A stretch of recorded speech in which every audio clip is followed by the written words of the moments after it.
Jitendra Kumar IIT থেকে বলিউডে 3 মাস বেকার থাকার পরে জিতেন্দ্র কুমার ওটিটি সেন্সেশন হয়ে উঠেছেন। আজকাল আলোচনায় বা ট্রেন্ডিং পঞ্চায়েত সিজন 3 ওটিটিতে এই শো রিলিজের সাথে সাথে এর কাজটা লাইমলাইটে এসেছে আরেকবার, বিশেষ করে সচিব জিতেন্দ্র কুমার। এই শোতে তার চরিত্রটি প্রথম সিজন থেকেই ঠিক। জিতেন্দ্র কুমারকে আজ ওটিটি সেন্সেশন বলা হয়। তার বাস্তব জীবনের গল্প পঞ্চায়েত সচিবের থেকে কম নয়।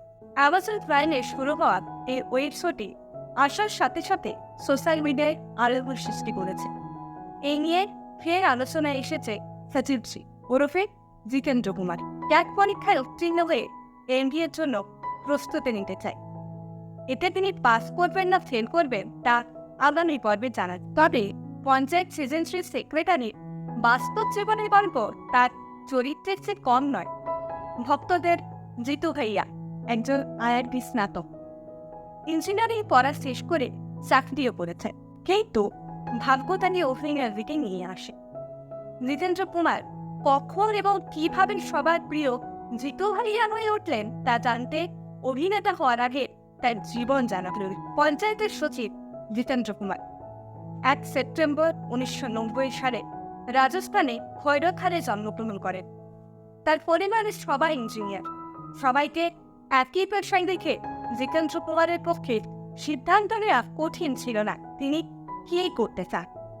তিনি একজন আইআইটি স্নাতক, তবে অভিনয়ের প্রতিও তার বেশ আগ্রহ ছিল। জিতেন্দ্র কুমার, যাকে অতিথির সুপারস্টার বলা হয়, ছোটবেলা থেকেই মিমিক্রি করতে পছন্দ করতেন। তিনি অমিতাভ বচ্চন, নানা পাটেকরের মতো শিল্পীদের অনুকরণ করে বড় হয়েছে। শৈশবে জিতেন্দ্র কুমার রামলীলা এবং অভিনয়ের সাথে জড়িত অন্যান্য কাজে সক্রিয়ভাবে অংশগ্রহণ করতেন। জিতেন্দ্র কুমার জেই পাশ করেছেন, দ্বিতীয় সবচেয়ে কঠিন ইঞ্জিনিয়ারিং পরীক্ষা। তিনি জেই মেইন এবং জেই অ্যাডভান্স পরীক্ষায় উত্তীর্ণ হওয়ার পর আইআইটি খড়গপুর থেকে পড়াশোনা করেছেন।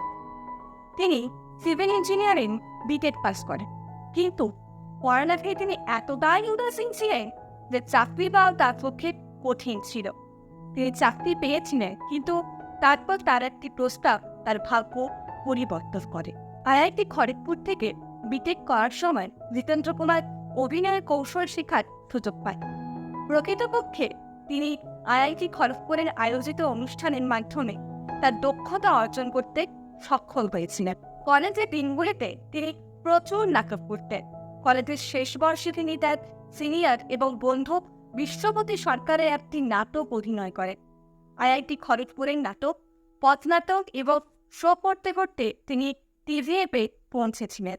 জিতেন্দ্র কুমার যখন টিভিএফের সংস্পর্শে আসেন, তখন এই প্রোডাকশন হাউসটি ইউটিউবের সবই উঠছিল। এই লেখক ছিলেন বিশ্বপতি সরকার, যার যোগাযোগের মাধ্যমে জিতেন্দ্র কুমার টিভিএফের প্রকল্পে অংশ হতে পেরেছিলেন। তবে এই নামে তিনি একটি বেসরকারি প্রতিষ্ঠানে চাকরি করতেন। আইআইটি খড়গপুর থেকে পাশ করার পর জিতেন্দ্র প্রায় 3 মাস বেকার ছিলেন। তারপর বেঙ্গালুরুতে একটি জাপানি নির্মাণ কোম্পানিতে চাকরি পান। এরপর বিশ্বপতি সরকার তাকে টিভিএফ প্রকল্পের জন্য ডাকেন। জিতেন্দ্র কুমার নিন্দা জজবাটি ধারাবাহিকও কাজ করেছেন। এই শোতে তার ভূমিকা ছিল একজন ইন্টারনেট। শোটি মুক্তি পেয়ে জিতেন্দ্র কুমার পরিচিত হতে শুরু করেন এবং অভিনয় জগতে বিখ্যাত হয়ে ওঠেন। তিনি একজন সাধারণ মানুষের চরিত্রে অভিনয় করেছেন এবং মানুষ তার সাথে কানেক্ট করতে পারত। টিভিএফে হিট হওয়ার পর জিতেন্দ্র কুমার বলিউড থেকে একটি অফার পেয়েছিল।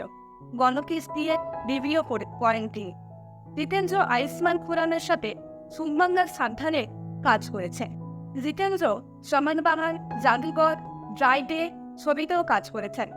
একটা বয় নেক্সট ডোর ইমেজের জন্য তাকে মানুষ এত পছন্দ করে। আর এই ছোট্ট ক্যারিয়ারে 2020 এবং 2022 সালের ফিল্মফেয়ার অতিথি অ্যাওয়ার্ড দুবারই পেয়েছে জিতেন্দ্র কুমার সৌজন্যে সেই পঞ্চায়েত। এছাড়া কোডাক একটি সিরিজে জিতু ভাইয়ের চরিত্রটিও জনগণের কাছে খুব গ্রহণযোগ্যতা পেয়েছিল। তাহলে দেখলেন তো জিতেন্দ্র কুমারের চরিত্র দিয়ে ভাগ্যের কিছুই নেই, প্রত্যেকের চেষ্টা ও যত্নের উপর তা গড়ে ওঠে।